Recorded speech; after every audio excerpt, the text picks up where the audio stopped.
श्री सूत जी महाराज कहते हैं, अवतारा संख्या हरे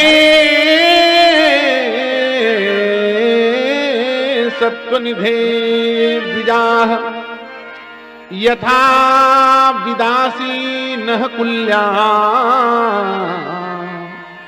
सरसः स्युः सहस्त्रशः। जैसे बादल अरबों खरबों बूंदों के द्वारा धरती की ओर सदा बरसते रहते हैं, उसी प्रकार परमात्मा एक दो नहीं 24 तो हमने मूल मूल बात बताई। अवतारा ह्यसंख्येया, एक नहीं करोड़ों अवतार भगवान लेते रहते हैं। ये सब क्या है? ये जितने आप लोग आए हो ये सब भगवान ही आए हो इस धरती पे। एको हम बहुश्यामी, भगवान ही अनंत अवतार लेकर के आते हैं। अवतारा ह्यसंख्येया हरे सत्वनिधे द्विजा, ये सब कुछ भगवान ही हैं। अग जग में सब रहित विरागी, प्रेम ते प्रभु प्रगटे जिमिया। हर जगह भगवान है। ये सूत जी महाराज कह रहे हैं करोड़ों अवतार हैं भगवान के, कितनी गिनती करोगे। लेकिन हे सौनकादिक ऋषियों, ये सब अंशावतार हैं। जितने अवतार हैं ये सब अंशावतार हैं। और इन सब अवतारों में जो भगवान रघुनंदन और यदुनंदन है, ये कौन है? बोले एते चांस कला पुंसः कृष्णस्तु भगवान स्वयं। स्वयं भगवान श्री कृष्ण और राम है। राम कृष्ण नारायण में कोई भेद नहीं है। ये स्वयं अंशीय है और बाकी सब अंश है। एते चांस कला पुंसः कृष्णस्तु भगवान स्वयं इंद्रारिव्याकुलं लोकं मृणयन्ति युगे युगे। भगवान भक्तों का कल्याण करने के लिए, नाना प्रकार की लीला करने के लिए हर युग में हर कल्प में अवतरित होते रहते हैं। कल्प कल्प प्रति प्रभु अवतरहि, चारु चरित नाना विधि करें। स्वयं भगवान हैं। यदुनंदन भगवान श्री कृष्ण की महिमा इस श्रीमद् भागवत महापुराण में है। हे सौनकादिक ऋषियों, मैं आपको भगवान की इस मंगलमयी लीलाओं से भरी पड़ी मंगलमयी महापुराण श्रीमद् भागवत का श्रवण करा रहा हूं। आप लोग सावधानी से सुनो, यह अमोघ फल देने वाला है। यह श्रीमद् भागवत साधारण नहीं है। इदम भागवतम नाम पुराणम ब्रह्म संहितम उत्तम श्लोकश्चरितम चकार भगवान।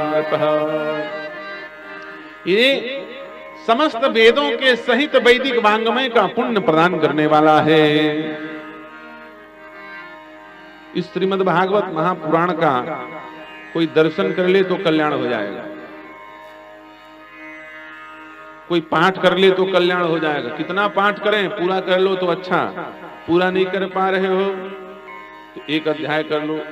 श्लोकम श्लोक आर्धम वा, एक श्लोक पढ़ लो तो कल्याण हो जाएगा। और एक श्लोक नहीं पढ़ पा रहे हो, आधा श्लोक पढ़ लो, उतने में कल्याण हो जाएगा। अब आधा श्लोक भी नहीं आता है, कई लोगों को श्लोक ही बोलना नहीं आता। श्लोक ई श्लोक कहते हैं। क्या कहते हैं? अच्छा ई श्लोक बोलीजिएगा महाराज, ऐसे कहते हैं।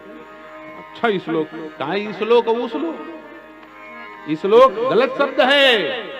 श्लोक श्लोक कहा जाता है, ई श्लोक कहते हैं। ई श्लोक वो श्लोक, ये अलग हो गया। तो जिनको श्लोक ही बोलना नहीं आता, इस श्लोक बोल डालते हैं, उनको क्या करना है? बोले उनको भागवत भागवत बोलते रहना, उतने में कल्याण हो जाएगा। भागवत नाम भगवान को बहुत प्रिय है। भागवत नाम भगवान को बहुत प्रिय है। भागवत किसको कहते हैं? ये श्रीमद् भागवत महापुराण इसका नाम है ना। भागवत किसको कहा जाता है?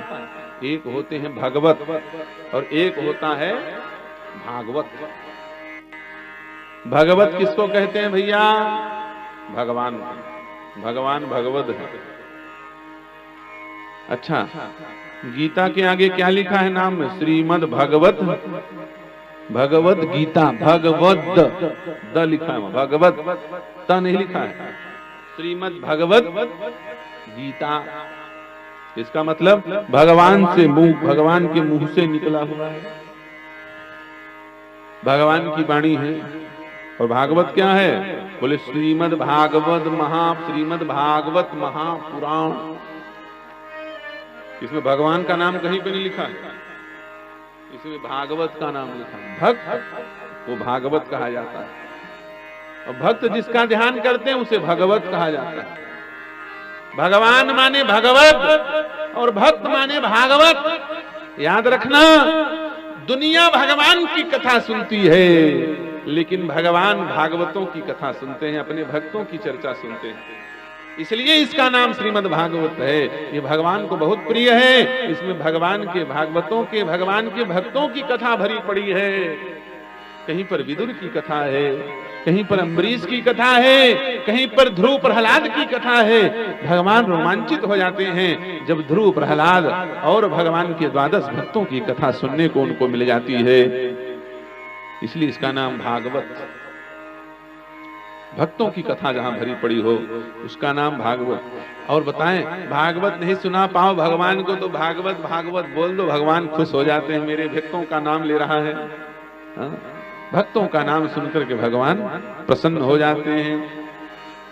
श्री सूत जी महाराज कहते हैं, यह भागवत भगवान को भी परितोषित करने वाला है, तुष्ट करने वाला है, संतुष्ट करने वाला है।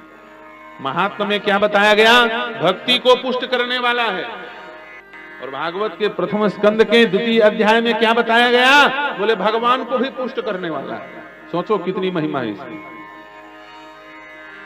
यह भागवत की कथा भक्ति की भी भूख दूर करती है और भगवान की भी भूख दूर कर देती है। तो हम लोगों को कहां अधूरा छोड़ेंगे? हम लोग तो छकाबक हो जाएंगे यदि सुनेंगे इसको निष्ठापूर्वक, नियम से सुने तो।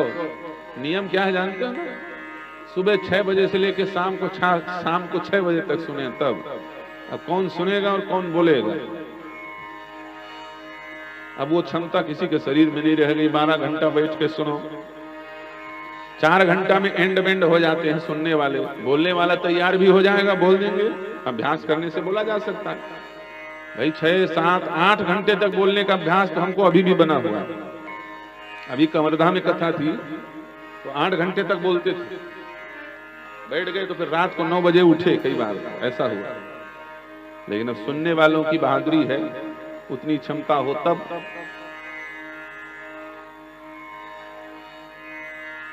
कोई कथा छूटनी नहीं चाहिए, तब छकाबक हो जाओगे। लेकिन कोई बात नहीं, ना मामा से काना मामा बढ़िया होता है कहते हैं। 8 घंटा नहीं सुन पाते, कोई बात नहीं। सर्वनाश समुत्पन्ने अर्धम त्यजेत पंडितः। जब सब कुछ नष्ट हो रहा हो तो होशियार आदमी आधा को छोड़ के आधा बचा लेता है। 8 घंटा नहीं तो 4 घंटा तो कम से कम नियम से सुन लो, उतने में भी कल्याण हो जाएगा। अरे जब भागवत नाम कहने से कल्याण हो जाएगा तो 4 घंटा सुनोगे तो कल्याण तो होगा ही जी, उसमें कोई संदेह की बात थोड़ी है।